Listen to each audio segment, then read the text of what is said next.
Welcome, ladies and gentlemen, Hello. to episode 3 of the Chip and Candy Show. And, darling, so far, so good. So good. Yes, So absolutely. good. Take one. This is absolutely take one, unlike the other 2 episodes where the first was 6 weeks in the making and up to... And three takes. And then the last episode 2 was 2 takes. So, by the law of whichever law it is. The podcasting laws. The podcasting gods. Laws. The law of patterns. It goes 3, 2, 1. Boom. So this one is one take wonder. And 80% of statistics are made up on the spot, so we'll be fine with that. That's great. So away we go. No, it's off to a great start here. I feel like we're starting now to get in the rhythm. Yes, I mean, this one's taken a little bit longer for us to go ahead and film because we did actually pre-film the other 2. And so when we did episode 2, episode 1 hadn't been released. Yeah. And so now we're at episode 3. Episode 2 has been released, and we're like, oh shit, we better film another one. But I also mean not so much in the actual episodes themselves, but in the setup. You know, I feel like in the setup it's becoming a lot quicker because let's be honest, when we first started, we had no real idea what the fuck we were doing. No. But now it's kind of like boom, boom, boom. You know, like let's get this angle. Let's get the mics, jacked up, ready to go. Yeah. I mean, the dog is still where the dog, he kind of knows where he is now. Yeah. He's not in our face or trying to get in the microphone. So if you can hear licking, that is the dog. Yeah, absolutely. It's definitely not us. We're not looking ourselves or each other. No, and that's good because it means that, as we said, the podcast journey takes a bit of time to get used to it, but certainly now confident in our approach. It's feeling good. Yeah. It's feeling really good. I mean, so far what we've been doing is starting the podcast with a bit of a podcast update. I'd like a wee bit of a life update. How are you going? How's things going? Things are good. Things are good. Work is work. It's been going quite well. We've bounced back a little bit after a slow July, but we are rounding out the end of the Greytown football season. So shout outs to the Greytown Football Club and all my lovely co-managers, committee members, coaches, parents and caregivers, and of course all the players of the GFC, up the G. How about shout outs to just the parents who are also getting their kids to winter sports on a Saturday morning? You guys rock. I am one of them. I'm shouting out to me too. Shout outs to the parents. So we're basically giving shout outs to ourselves. I love that. Shout outs to ourselves to start this podcast off. No, shout outs to the parents. I mean, come on. You're out there. You've got multiple kids. Some of you, you've got one in one hand. You've got, another one in the other. You're running down there. The rain's whipping you in the face. Yeah. Practices are on. Then they're off. The cruel August weather that we've had as well. Yes, you've got the kids' jackets, you've got their drink bottles, you're trying to remember the player of the days, the chocolates, the orange slices. Hopefully you've remembered the boots. I mean, that was the one, hand up, did forget the boots one week, and that was a bit But we recovered from that. We did recover from that, and we've come back. Not to say that my 10-year-old was the happiest with me when I did forget the boots, but... hey, he should have remembered his own boots. In fact, it was a lesson to him. So, winning. Teachable moment. Teachable moment. No, life's good. What about you? How's things going in your life? How's things going? Yeah, very good. Mm-hmm. Work is going great. Exceptional. The thing that I've been really loving this week is that we do have a couple of trips and holidays planned. We do. And while we did book them a while ago, we've just gone back into the planning, looking at things, making sure that all our accommodations booked. But this kind of stuff is exciting. I mean, the admin's not exciting, but the fact that we are counting down to our holidays, we're going to Auckland for almost a week. Yep. We are going to Bali for over 2 weeks. Bit of so sunshine. yes, I'm just getting so excited because the countdown is on. And guess what, people? We will be bringing you the podcast from Bali. I'm super excited. We're bringing you guys along. Yeah. Look, it's been a long time in the making as well. It's a reminder, you got to do these things, guys, and it's not necessarily got to be an international trip. Time off, time to switch off from work, time to have with the family, time to turn the mobiles off, turn the scrolling off, time to go either, and everyone's different.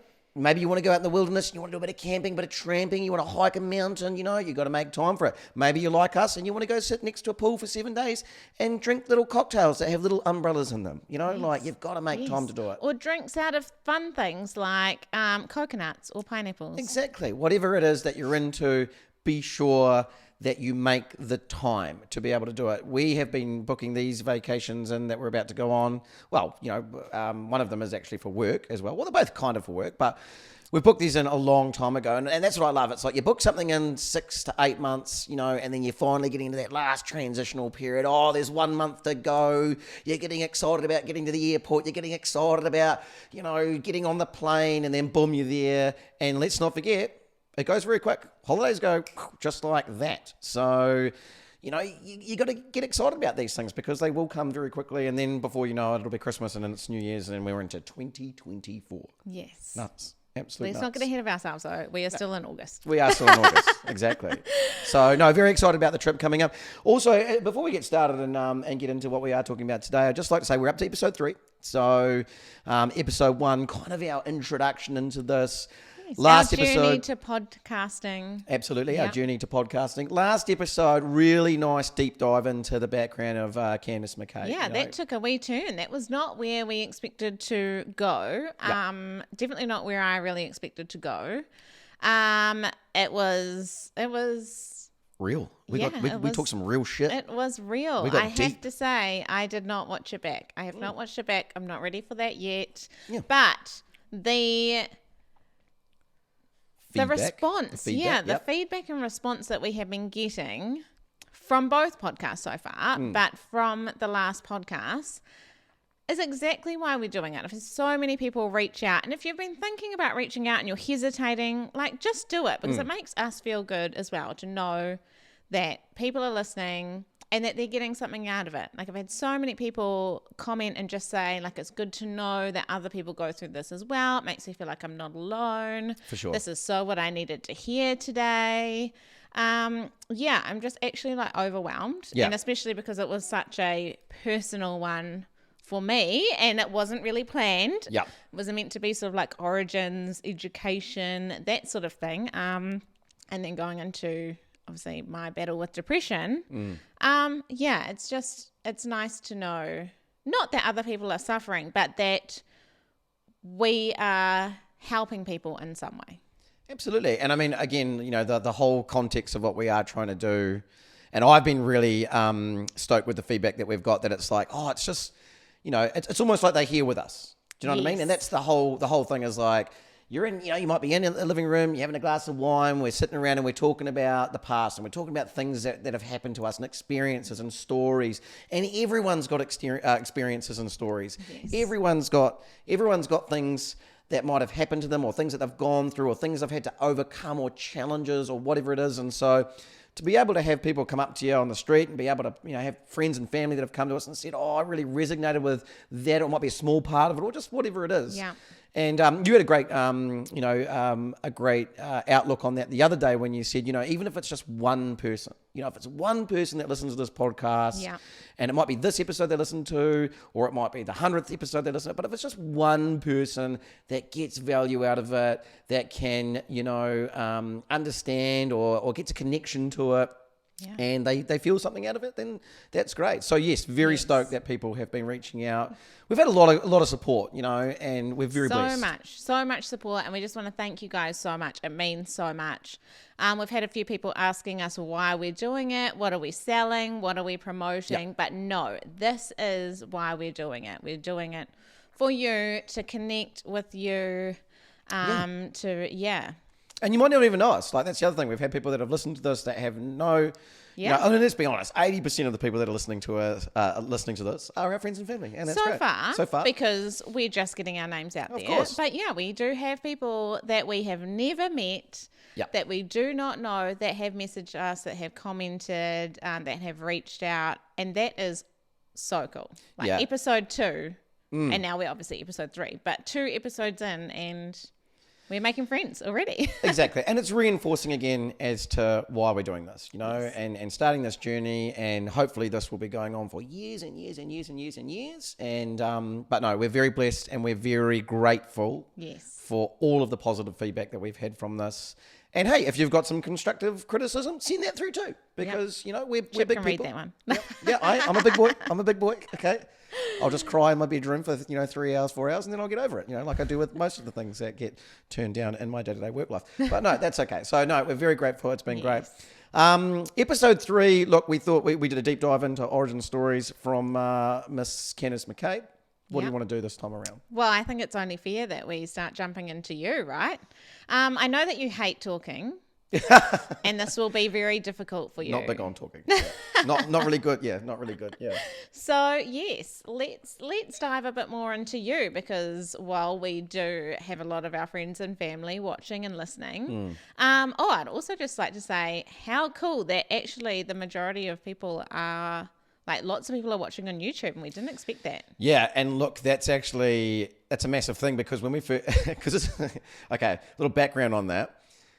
It's not easy to get it on YouTube, because to get the visual, to get the video. So originally doing the video side of it was to get the smaller clips, cut those up and use those as promo clips use across them as social. Minute bite-sized chunks for you to see on Instagram and Facebook, but not to put the entire thing.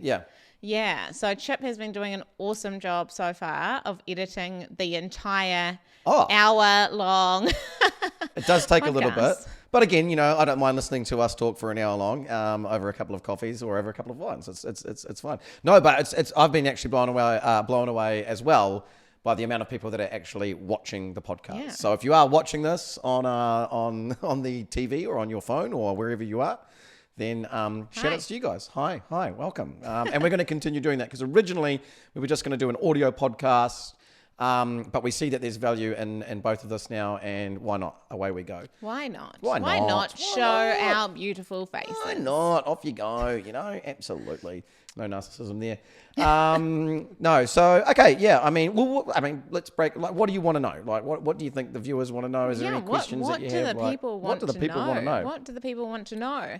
Why don't we start with where did you grow up? Because a lot of people in Wellington, absolutely, and people naturally think that you've just been here forever. I get that a lot. I get a lot of. They ask, what school did you go to? They're like, oh, you went to school with such and such at High, and I was like, no, I did not. No. So I've been in Wellington since 2004. But yes, let's rewind. Okay, so I grew up in New Plymouth, or Taranaki, the Naki, as it's known to many. And I think if to tell my story, it's kind of you kind of need to know my parents' story. Yes. And that sounds a bit abstract, but to get a better knowledge of where I come from, why I am like I am, why I have the mindset I have, why I have the outlook on life that I have, really boils down to who mum and dad were. 100%. So I'll go with that, and then we'll see where it goes. And it might take a turn. If it works, like it works. If it doesn't, it doesn't. But hey, you guys are this far invested now, so come along for the ride. So my parents' story is actually a really cool story. Okay. So let's start with Dad. Dad was born in 1938. So my father was literally born. And I'll put that in perspective. I'm 37. Okay. So we'll do the math in a minute. But my father was born the year World War II started. Yeah. So when you actually think about that in context, it's a long time ago. That is crazy. Long time ago. My mother was born in 1954, and my father had me when he was 48. Yeah. Your dad. Old dad. Was born the same year as my granddad. Exactly. So my entire life, right? When I was growing up, my father, who was 48 when he had me, so let's put that into context. When he turned 60, and we were born 5 days apart. When he turned 60, I celebrated my 12th birthday.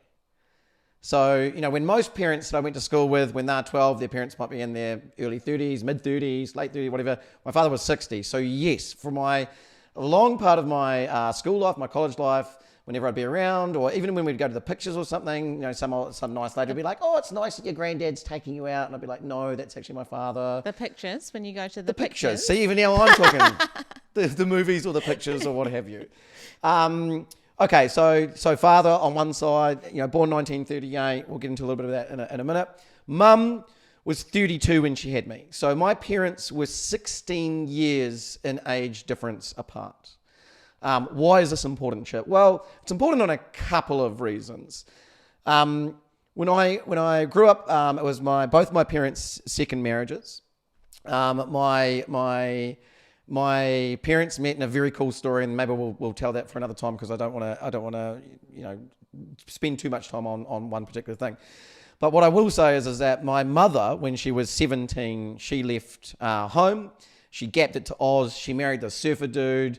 It was meant to be like, all rainbows and butterflies. And then within 18 months, they'd got a divorce and what have you. So my mum was a bit of a hippie for a while. She kind of like did what she did around Aussie. She came back from Aussie. She met my father. He was a man about town, if you will. Businessman, very confident, very charming. Hey, those two met. And then all of a sudden, here I am, Chip McCabe, born. Why is all that important? So a lot of the feedback I get from my friends and my family is that I'm an old soul. Yeah. So I can get along with our friends, but I can get along really well with their mothers and their fathers as well. I can get along with people because that's how I grew up. I had the best of both worlds growing up. I had this hippie mum, that was young and had gone through the 60s and the 70s. A free spirit. Free spirit, incredibly creative. She was the one that introduced me to music. She was the one that introduced me to art. She was the one that introduced me to free thinking. You nailed it. She was a free spirit, and she injected a huge amount of curiosity and exploration, question things, don't just go with the status quo. Yeah. You've been given this incredible life, live it to the fullest. And, mum was one of those people. It's really funny because, and I'll get on to dad in a minute, but mum was one of those people that she could walk into a room and she would light the entire room up. And, you've heard stories about people like that. Yeah. And she was that. She could light an entire room up. She was 5'4". She was, and gorgeous. And we're talking Hollywood gorgeous, Dad, Dad was born in 1938. They weren't wealthy by any means. They grew up in a state house. He left school when he was 13, 14, although I don't think he left on his own accord. I think he was asked kindly to leave, and then from there, he kind of figured his life out. He had an entrepreneurial spirit, and in fact, all of the McCabes do. A lot of my family had an entrepreneurial spirit because that's what they had to do. You had to go in those days, and we're talking in the 50s, you had to go and you had to make something out of yourselves. When I grew up with my father, he was very conservative. He was very, the state's not going to give you anything because he grew up in a state house. Anything that you want to do, you have to go and do it yourself. He was a massive believer in opportunity. Yeah. We've got a favourite saying in our family, and you and I say it as well. It's always take the meeting. Because always take the meeting. That's what he used to say to me. You'll never know what's on the other side. He was cheeky. He was charming. He lived outside of lived in somewhat of a grey spot, if you will, in terms of how, life operated. And when he met my mother, they had a massive connection. So with Dad, growing up with him, not so much conservative, well, kind of conservative, but more so, very much about hard work. Yeah. Instilled that into me at a very, very early age. In fact, I remember, so I started working for my father when I was 14 years of age. Background to that, my dad was in the automobile business and finance business for a very long time. What does that mean? He was a car salesman. He was a used car salesman. Say what you will. Hey, I've heard it all, so it doesn't really matter. Especially being a real estate agent. And I'm a real estate agent now as well, so, hey, what do they say? The apple doesn't fall far from the tree. But all the way through, I had, as I was growing up, everything was about hard work. We were in sales. So some months we used to call it, champagne and caviar months, down to bread and water months. Some months were great and everything was going really well. And then some months were not so good. And that obviously was, you would see that in the environment of the home and what have you. And that's for another time. Yeah. But just going back to that, so the reason that I wanted to kind of give this as a bit of an interlude is here I am as an only child, their only child. I've got, this old conservative father who's, built a business. He's run it for 40 years, very, very hardworking, what you put into the world is what you get out. Yes. And then I had this mother who's free-spirited and she's all creative and full of energy and music and life and rah, rah, rah. And, you know, you're not always 50-50 down the middle of who your parents are. But for me, I am the cocktail of my mother and father, you know, and it's disappointing because a lot of people of my inner circle, a lot of my friends didn't know who they were and didn't get to, you know, spend a lot of time with them. But if there was anything that I could give or pay homage to, it's the fact that I am literally the representation of who they were, their values, what they believed, their strengths, and also I've taken on a few of their weaknesses as well. And, you know, by no means were they perfect people. I don't think anyone's parents are. And I think that once you become a parent, you kind of, you know, you take for granted being a kid because you're just like, oh, you know, and like, oh, mum and dad are, you know, doing this and doing that and blah, blah, blah. Yeah, well, when you're a kid, you expect adults to have everything sorted, Exactly. right? You think they know what they're doing, they've got the answer to everything, they've got their shit sorted. Yeah. They know all the answers, right? And then it's not Exactly. until you become older and be a parent, or even not a parent, but just as you become an adult, that you realize, hey, they don't know what they're doing as much as we do. 100%. 100%. And you know, like for me, like I grew up in a soap opera life. What does that mean? It was very glamorous, you know, like it was full of Drama? full of drama. Full of drama. That's what a soap is. Yeah. So, you know, you went from all of these very, very, you know, glamorous situations to very, very dark drama, you know, lots of crying, lots of, like what you would see on TV, you know, literally like an episode of that. As I said before, like my parents weren't perfect, you know, they had their strengths, but they also had their weaknesses. I grew up a lot around violence, both physical and verbal, a lot of verbal abuse. And look, that's not to get into that. That's probably a story for another time. But it's to paint a picture that, you know, none of us as kids grow up, as you were saying, like in this perfect kind of ideology, regardless of what's seen on the outside. And a lot of times what perception is on the outside, as we know, as you said last time, it's icebergs, right? So whatever's on the top, people see, but they don't see what's going on underneath. Yeah. And so regardless of all that, though, my parents were both my heroes. If you were to ask me, you know, at 15 or, you know, 16 in an English class and they say, right, we want you to write an essay on who your hero was, I wouldn't be able to pick between my father or my mother. My father was this big, confident, you know, he was a guy, he was a man's man, and there's nothing wrong with being a man's man by any means. And, you know, my mother was this free spirit, and they both taught me valuable lessons in life. So I had an emotional connection to both of them, you know, like for Dad, I grew up and matured very, very quickly because of all of his family. You know, when you're 12 and your dad's 60, and when you're working for him at 14 and he's 62. And when I mean working for him, I don't mean he gave me like, you know, like, hey, you know, we want you to go and wash the wheels at the car yard. Like I was working for him. And I'll never forget the day because at high school, you got the opportunity, you could do camp or toe pick, or you could do work experience. Yeah. And I didn't get a choice. Had to do the work I didn't get a choice at all. Dad, I went home, I was like, oh, they want me to do this camp thing or they want me to go to, you know, do this work experience. He's like, fantastic. And he said, you start Monday 9 a.m. because you get a week off, you know, to go do toe pick or work experience. And he's just like, free labour. Yeah, 100%. Yeah. And that's where I really, you know, that's where I learned stuff. I learned how to sell cars. I learned how to trade cars. I learned how to price cars. I learned how to talk to people. I learned how to communicate. I learned how to handle complaints. And I did all this by literally starting at the absolute bottom, which was sweeping out the shop floor, you know, like, and everything else was, you know, Dad's greatest, you know, thing was be a sponge, you know, so, yes. And then when I was 15 and I got my license, you know, most people get their learner's license and they're like, oh, because no, I became my dad's driver.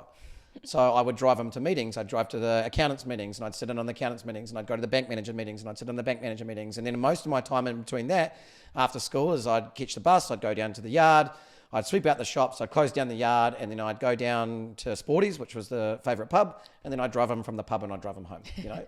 And of course I'd go in and that was my life. So, you know, it's a very kind of old school mentality, but I spent a lot of time with him in a business environment, and he taught me so much. Being a sponge. And then on the opposite side, as I was saying with Mum, oh my gosh, like, you know, she would take me to the movies and she would, you know, as I said, teach me about music, and we'd stay up late at night and we'd, she'd make me laugh. She had this great sense of humour. You ask any of my mum's friends that are still around, and they'll tell you that she was just an absolute crack up, and she'd talk to me about religion, and we just talk about so much, all of these different things. So they were really both my heroes. And then you go through life and you get a little bit older, and I think it was 2007, and I remember exactly 2007. Yep. You'd moved to Wellington. I'd moved to Wellington, yep. So my dad wanted me to take over the company, and I said no, and it was actually my mum that said, hey, you've got to get the fuck out of New Plymouth, you got to go experience some stuff. She pushed me. Dad wanted me, concerned, you take over the family business and all this other stuff. Mum was the one who pushed me, go to uni. When I was 20, which was 2007. Yep. I'll never forget it. And that was kind of the year, that was 15 years ago now. That was the year everything changed. So my father had a stroke going to work, and my mum called me. And that was in March, April. And he rode his car off. He drove off the road. He had a stroke, and he was never the same. So never, ever the same after that. That was the start of his onset, which would become dementia. Which is, that was his downward spiral into what evidently, he died from. And 4 or 5 months after that, my mum was diagnosed with cancer. So she had a tumour on her esophagus. So this all happened within 5 months. So if I could paint a picture, imagine having these two heroes, these wonderful, beautiful people, and they loved me unconditionally. And I was, regardless of what happened in our household, I was always, they always showed and supported me and gave me love. Yeah. And that was really a turning point because, overnight I was no longer a child and I became a parent very, very quickly. I spent at 20 years old. Yeah, 20 years of age. Yeah. So young. So just before my 21st birthday,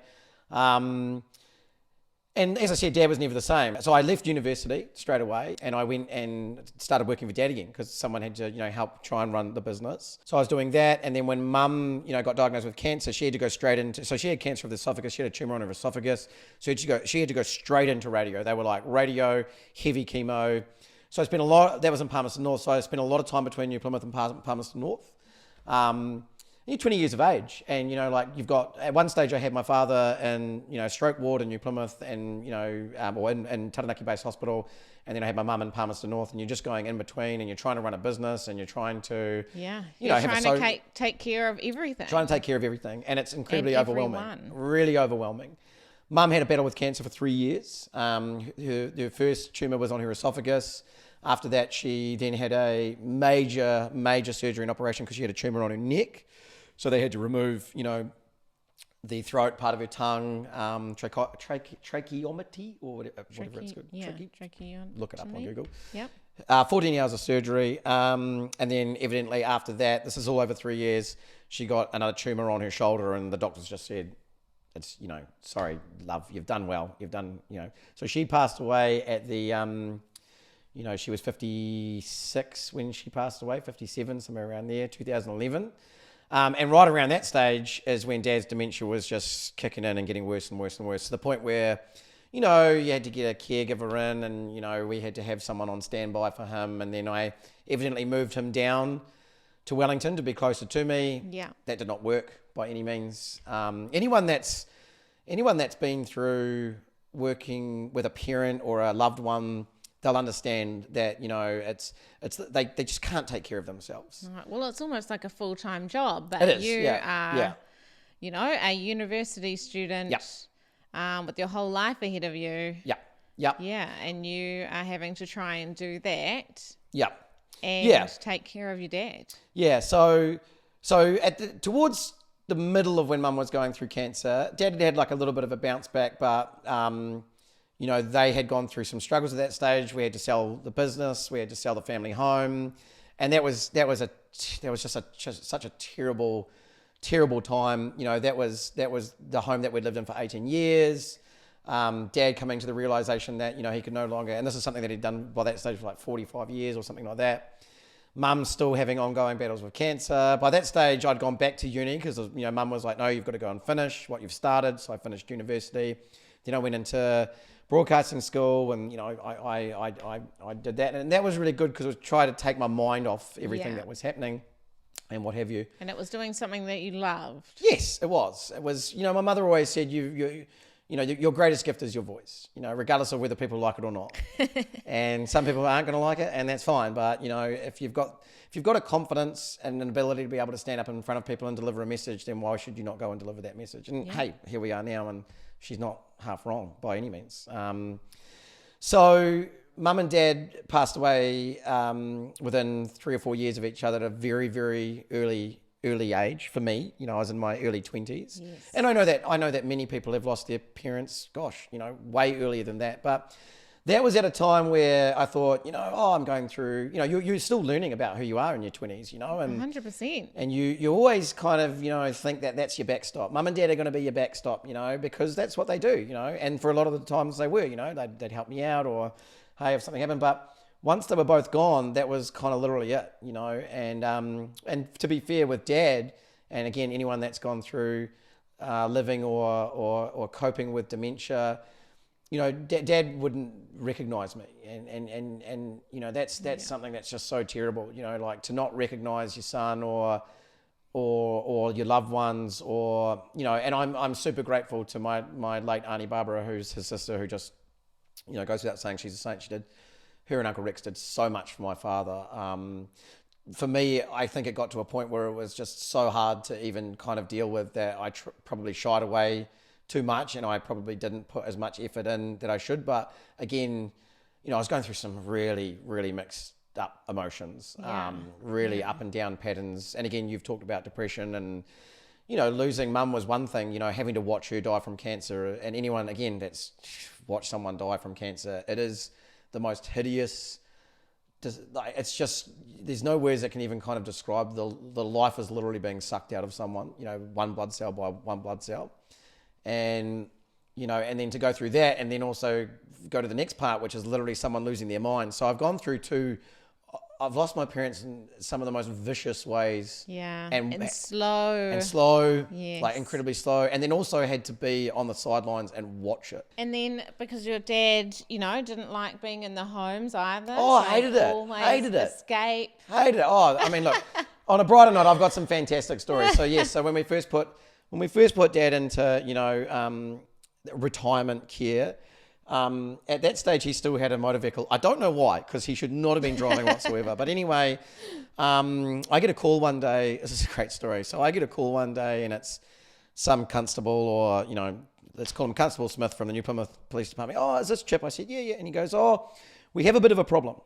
And I said, what's that? And he goes, well, we're missing your dad. We've lost your dad. And he just moved into the retirement village at that stage. And I said, well, and he goes, we've lost your dad. I said, well, how have you lost him? He's not a set of car keys, no, he's gone wandering. And also, he's driven down the road, and he's had the handbrake onto the car. And so he's driven off with the handbrake. And so there's all these skid marks going down the road, and then they've lost him after that. Do you know where he'd be? And I said, I've got probably one idea where he'd be. And his favourite place was the New Plymouth Club, and so sure enough, I get a call about a couple of hours later. Oh, we found him down there. I said, oh, what was he doing? And they said, oh, he was enjoying a nice lamb meal. He's just sitting there by himself. So he's made his way down there. And so then they had to put a GPS tracker on him. Then we downgraded him from, a car to, one of the buggies things. Mobility scooters. Yeah, he rolled that. So that was great. So he rolled that, and he was, he was no different from. It's quite funny when they get into a retirement care facility, it's no different from when they're in high school. They've got a similar mentality. They're always getting into trouble. They all gossip about each other. You've got the popular kids table. You've got the not so popular kids. Yes. It's quite funny. So, hell of a trip, hell of a journey, with Mum and Dad. And look, I could talk about them for hours. I could dedicate a 10-hour podcast to them. But I'm just trying to give all those that are listening or watching or whatever, just kind of like a really quick, give you the spark notes, the quick synopsis of it. Absolutely, because losing your parents so young, in your early 20s, having to take care of them, having to essentially become their parent, their carer, that is going to shape you, that is going to have an effect on you.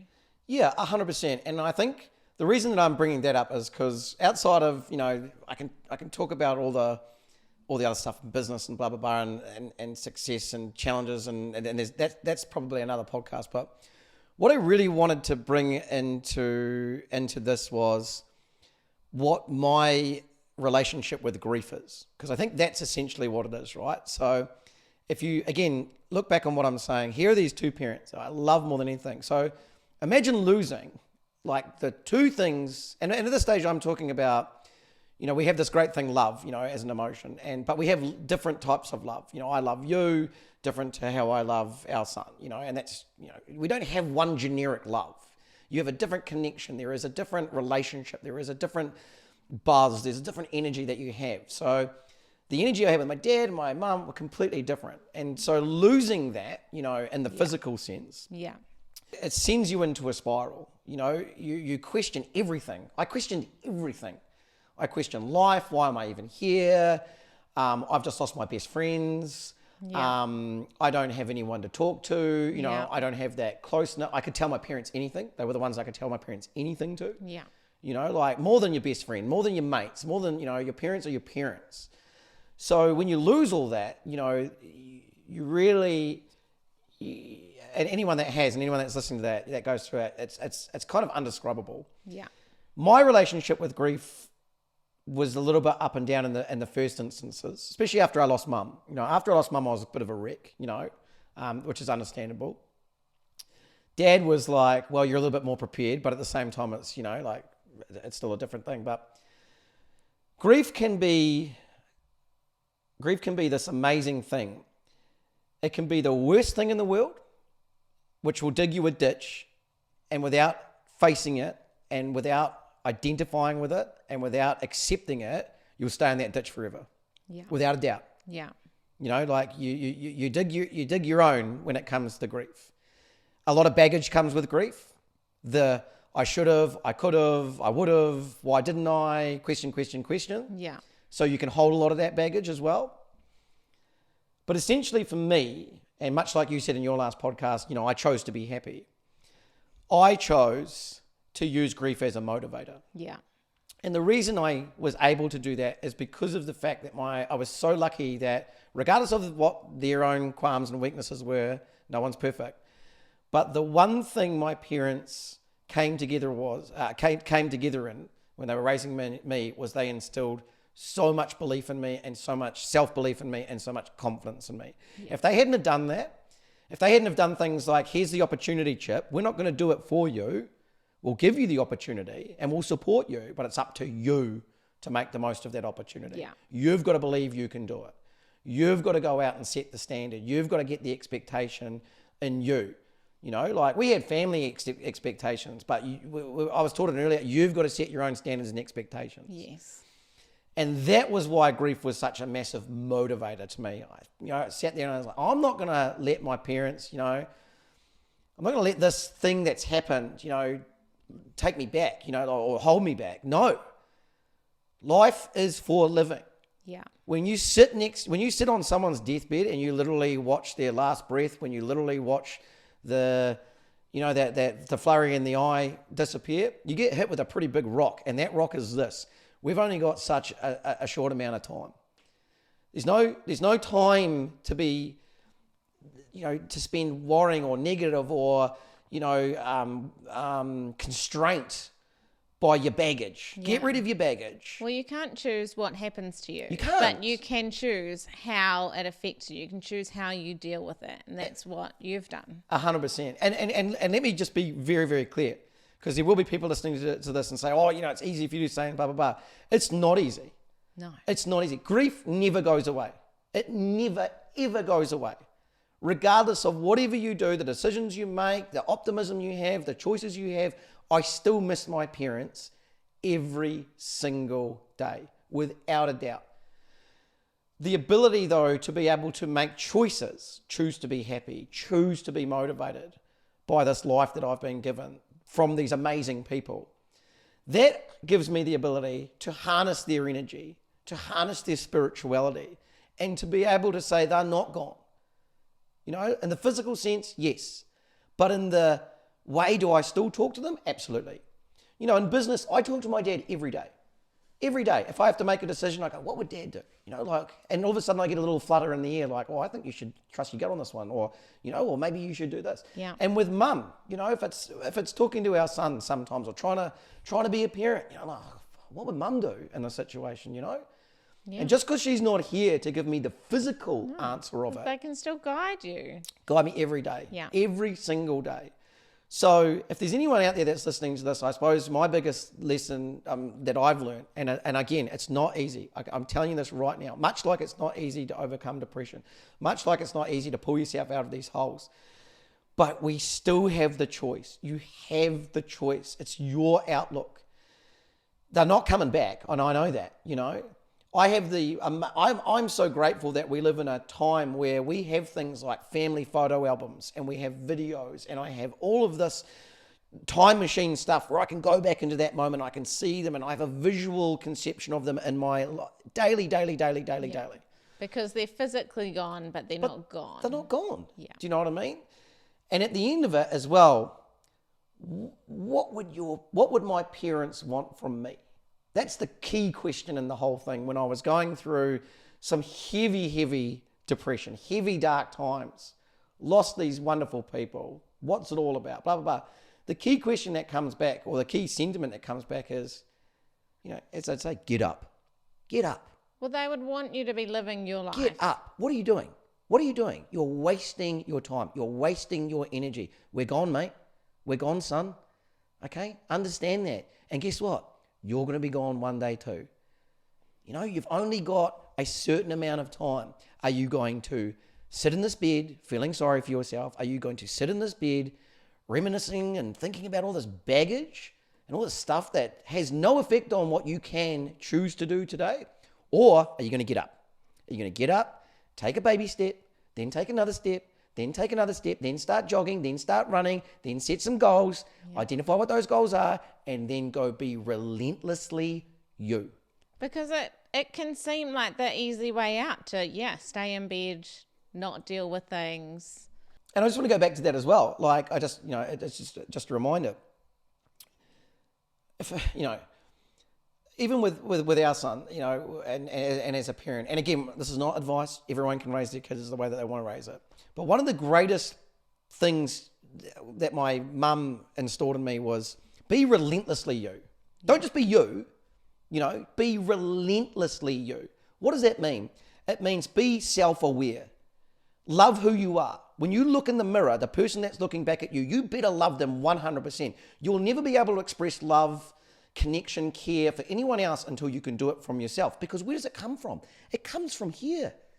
It comes from here. We're all faulted. We're all, you know, we've all made mistakes. I've made plenty. I am not perfect whatsoever. By no means am I perfect. But what I can let go of is my imperfections.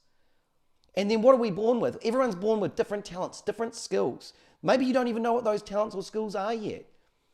But whatever you do know about you, be relentlessly you.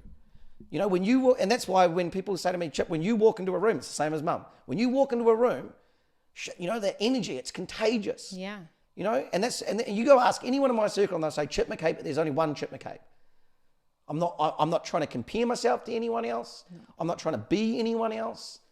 You know, this is my life, this incredible thing that flows, the blood that flows through our bodies, the hairs on our thing, everything that we've got. It's a 1 in 4 trillion to be born. 1 in 4 trillion to be born. And there are people who are going to like you, and there are people who are going to not like you. So wouldn't you rather people like you for being you as opposed to trying to fit in or fit into a mold or be someone else? You know, like, so you might as well be you and have people like you and dislike you for being you than like you and dislike you for being a fake. Oh, 100%, you know. And guess what? Not everyone's going to like you. No. You know, not everyone is going to like, and Just that's like okay. You don't like everybody out there in the entire world. There are people who are for you. There are people who are not for you. It's just life. The whole thing about the comparison thing as well, and I really want to put this out there because I find today, you know, like everyone's comparing themselves to someone else. Do you know what I mean? What's that quote? It's comparison is the thief of all joy. Yeah. Comparison is the thief of all joy. It was Roosevelt that said it. I actually got reintroduced to it the other day by Killer Mike. Shout outs to Killer Mike. It's one of the greatest quotes of all time. If you are sitting there scrolling and going, oh, I wish I had that. Or if you're sitting there and going, oh, that guy's better than me. This person's better looking. They've got better teeth. They've got better hair. That person makes more money than me. This and that and the other thing. Like, honestly, you have to be relentlessly you. You have to love you. You have to love every single piece of what you are and what you stand for. What is that doing to you in here? Oh, it's doing nothing for your self-esteem. I can tell you that right now. People will say you're so arrogant. I do compare myself. I compare myself to me. Yeah. The comparison I make is to me because I'm the only one that can change me. So rather than looking at someone else and going, oh man, I wish I was like that person. No, if you want to change, you've got to identify what it is that you want to change about yourself.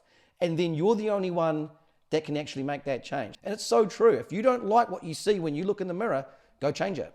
But don't blame the other guy down the road for their successes. And don't change it to be like someone else. Exactly. You know, you are progressing so you can be your best self, not the best version of somebody else. Yeah. Not more like somebody else. Like, you can look to other people and get maybe be inspired by them or something about them, but don't try and become them. No. Be you, but you might be like, oh, you know, that person 100%.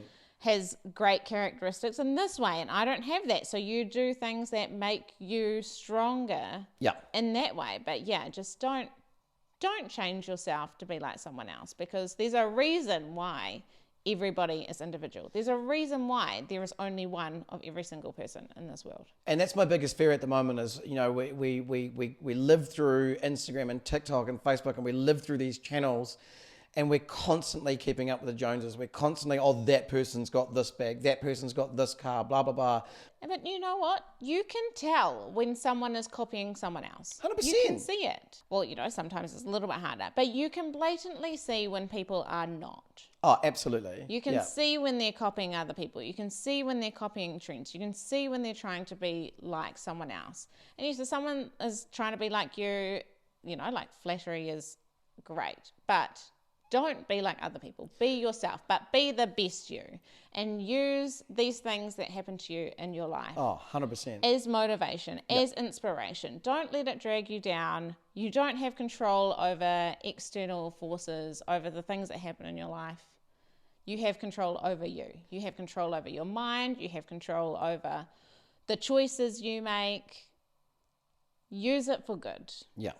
And emotions are a funny thing, like they're a crazy thing because it's funny, the essential thing is you can be in control of your emotions. Sometimes you can't. No. Sometimes you just can't. But sometimes something feels like the worst thing that could possibly happen to you in the entire world. And the next day or a year from now or 5 years from now, 10 years from now, it might seem so small. Exactly. And so anyway, how did we get onto this?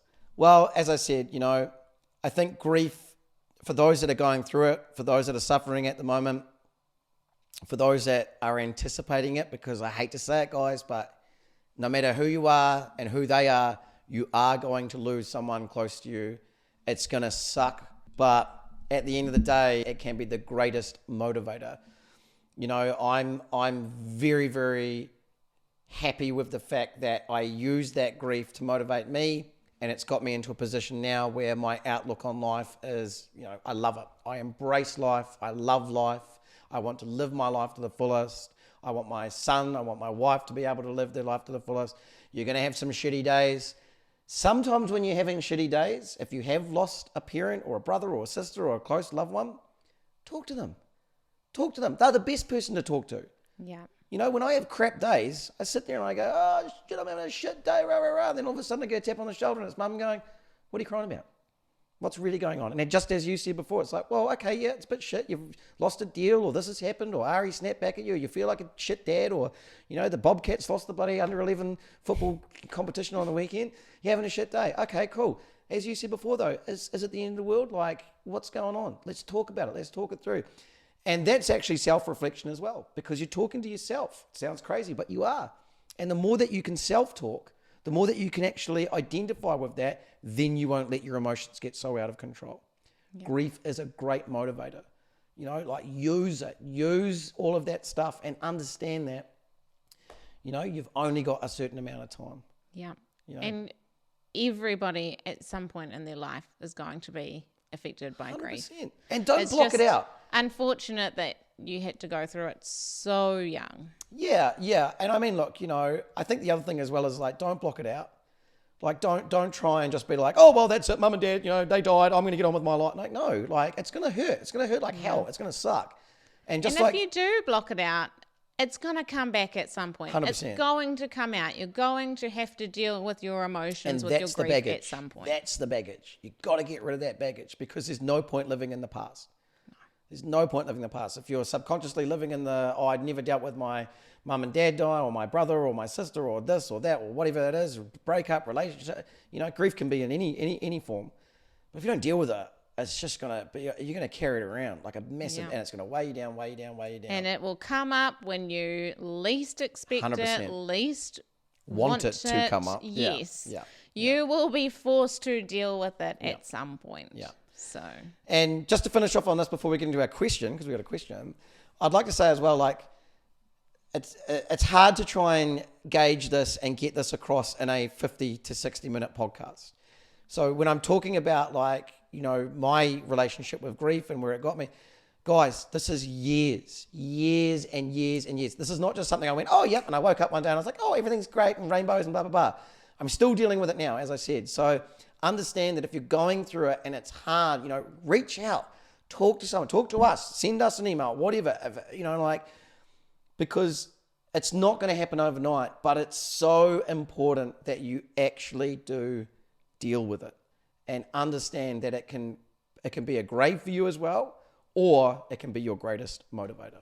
And I'm happy to talk to anyone about that. Yeah. And, we are talking on these podcasts, but they are only, however long they end up being, under an hour podcasts. We can only get through so much. So I'm sure there is so much you can possibly say, just like there's so much more I could have said last week. But we're trying to, we don't want people to get bored either. We don't want to, exactly. Okay, we've had enough, mate. Yeah, your parents died. All right, yeah. When's the question?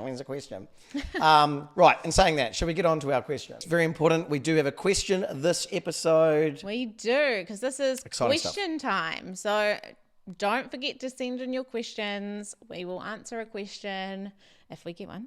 Tell them where to send the questions, darling. Where do they send the questions? Well, you can either send it to us on Facebook or Instagram, or you can email us at chipandcandyshow@mccabe.media or podcast@mccabe.media. And if you're on Instagram, it's just at Chip and Candy Show. DM us, send us a question, Facebook in the comments, what have you. Yep. Who is the mystery question asker this episode, darling? It is the very lovely Cole Komakowski. Shout outs to Cole Komakowski. And what does she ask?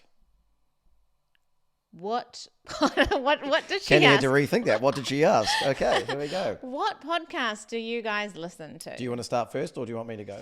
Yeah, well, I listen to a lot of podcasts, people, like a lot. At least 5 to 10 times a week. Yep.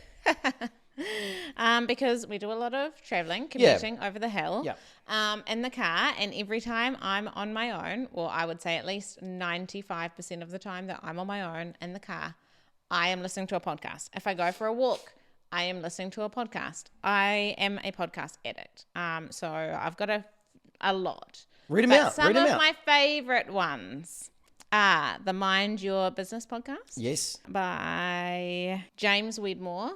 Okay. He is so amazing. It's a bit like spiritual and business together, which is why I like it. Yep. I love Mel Robbins. Yep. Number one, like world class speaker. Yep. She's number one female motivational speaker Mel Robbins. in the world. There you go. Yes, not Tony Robbins' wife. No connection, no relationship, apparently. No relationship. Not Tony Robbins' wife, but Mel Robbins, amazing. Yep. So good. And I've actually been telling my mum to listen to her for a long time. I had been telling mum things from Mel Robbins, Mum's one of those people where you can't tell her, she just has to find it out in her own way. And then eventually she's like, oh my gosh, I've been watching YouTube. I've been watching this lady called Mel Robbins. I'm like, finally. Well, she's finally found it anyway. There you So, go, yeah. Shout out to Mum. Good on you, Mum. Yes. On the podcast journey. Exactly. Hasn't listened to our one yet, but that's okay. No. I mean, I'm sure she will. Yeah, at some stage. Yeah. Manifestation babe, Catherine Zenkina, love it. I'm all about, spirituality, manifestation, using the laws of the universe. So I freaking love her. I feel like Catherine Zenkina is like my spirit animal.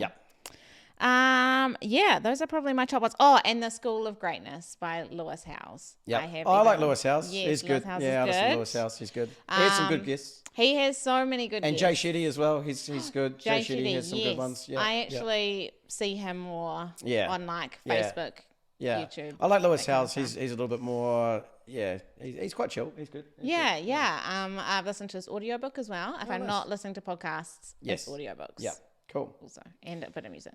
Well, yeah, nailed it. I mean, as you said, we listen to a lot of podcasts. Context, Candice mentioned it. We commute a lot. So if I'm going from my house to the office, it's an hour there, it's an hour back. So I'm 2 hours in a car. So, and which I love. A lot of people are like, oh, I hate commuting. I actually love commuting. There's a famous old saying, well, not old, but like a modern day millennial saying, which is, your car is a moving university. Because when you think, heard this. Have you not heard that one? No. Oh, well, there you go. I might pen that one. No, I think someone's already. A lot of people. Your car is a moving university. Well, what does that mean? It means you literally can put on a podcast. You can educate yourself. You can listen to anything you want these days when you're in a moving vehicle. Can you imagine, even 15 years ago, you'd have to listen to Talkback. Or you'd have to get they used to do the CDs, you have to buy Tony Robbins, tape series or whatever. Yes, I remember. What did Mum listen to? Either audiobooks that she got from the library. Yeah. Or was it Mega Memory was her big thing? Yeah. Those, yes, you'd buy it and it would come as like a and a little tape or CD. Tape thing, and you open it up, it's like in a book, but yeah. Reader's Digest used to send out those kind of things as well. Anyway, I don't track. So I love commuting, so I definitely listen to podcasts at commuting. That's one part where I listen to my podcast. The other place that I listen to a lot of podcasts or more motivational speeches is when I'm at the gym. Yes. So when I'm at the gym, and I don't know if you've noticed this, guys, but I am the heaviest I've been. In a good way. I've been pumping the iron. I'm putting in the work. I'm putting in the grind. I'm putting in the work. I listen to a lot of workout speeches. So to get pumped up for a workout, I'll listen to Arnold Schwarzenegger. I'll listen to The Rock. Yeah. And I'll listen to Jordan Peterson, Eric Thomas. And what they do is you can find them on YouTube. It's called Motiversity. And it gets you through, when you're doing a big deep squat, if you're doing a deadlift or whatever, they basically just yelling at you. So that's one part of it. And when I'm in the car, look, without a doubt, cliche as it is, I'm a Joe Rogan fan. I'm a Joe Rogan through and through. He's the king of podcasts. Why? Just the diverse range of people he has on his podcast. He has celebrities on his podcast. He has, biological engineers. He has COVID experts. He's just got so many different. Now, again, you're not going to like all of them. Some of them you will, some of them you won't. But that's one that I certainly listen to. I play a lot of golf. Been playing a lot of golf. So I listen to the Barstool Sports Foreplay. Very cool. Podcast. Yes, I do have golf podcasts. Yeah, with the guys from there, which is great. That sounds like you listen to a golf podcast, Chip. Yes, I do. I do indeed. I do as well. Tea Time by Tori Tolis. There you go. Maybe? Tea Time, another good one. Tea Time, yes. And then I haven't listened to it in a while. I might go back to it. Look, I'm a Sopranos nut. Everyone that knows me knows I'm a Sopranos nut. I've watched it 1,000 times. I'm currently watching it again. I'm midway through season 3. Don't ask me why. It's just one of my favorite shows. If not, it is my favorite show. And two of the actors, they did a podcast called Talking Sopranos, where they literally sit down and break down each episode. There's about 84 episodes. You know what? And I love those. Yeah. I do have those as well. And I sort of vary my podcast depending on what kind of mood I'm in. Whether I'm in the mood for like right now, I'm very into like, you know, just growth, self-development. So I'm listening to a lot of them. Sometimes I just need a bit more chill. I need a bit of escapism. I love TV. Love it. Love TV shows. Love to binge TV shows more than I like to watch movies because, 100%. you know me, 50% of the time I'm falling asleep in a movie. Great way to switch off, you know, get into your Gossip Girl, get into your Sopranos, whatever you're into. I listen to those podcasts. I listen to, what is it, the one about the OC, Gossip Girl, The Good Place. There's so many. There's so many. Yeah. So that is a good like escapism, lighthearted, fun thing. I think the key thing as well is like, if you're just getting into the podcast journey, I mean, and I don't know why ours would be, you know, top of your list. But even if you don't listen to a lot, like, just play around. Like, sometimes you might listen to one episode of something and then, you know, the next episode, like this one might be shit. But, you know, like, play around with it, have fun with it. But if you are commuting or if you're in the car, switch off the music every now and again, switch off the radio, listen to some upskill, you know, or get motivated by it, get into it. This is a time when you listen to podcasts as well. Cleaning. If you're doing monotonous tasks. I listen to, I'm a bit of a stress cleaner. So whenever I'm stressed, I will clean the house and I'm just on the podcast because it takes me away. It's another one that, you know, and engaging conversations as well. You don't always have to listen to stuff that's like podcasts too, or like you can listen to arguments on podcasts. You can. So many people love crime podcasts. True crime podcasts are huge. I'm not so into that. Yeah. But hey, whatever you're into, whatever you're into. And who's not to say that I might get addicted to one of those at some point. But like I said, I vary it a lot. Yeah. Sometimes I'll binge one podcast for a month. Yeah. And then I won't listen to it for months, and then I'll go back to it. You know, just mix it up. You do you. Listen to us. Listen to other people. Exactly. If you want to listen to a golf podcast, you go for it. No dramas. Although many of you are probably like, that sounds horrible. There you go. So we listen to a lot of podcasts. Thank you to Cole Kormakowski. I hope this helps, Cole. I hope you get some inspiration and motivation. But let's be honest, Cole, we know the only podcast you listen to is the Chip and Candy Show. So well done to our number one fan. Hey, thank you for joining us, ladies and gentlemen. This has been episode 3 of the Chip and Candy Show. Episode 3, take one and done. We have finally done it. Finally, let's go. I will sleep well tonight. Hopefully the audio does not disappear. And with that, my darling, we will say farewell and good night. A cheers to you. Cheers. And cheers to our listeners and viewers. Absolutely. We love you all. Until next time, let's go.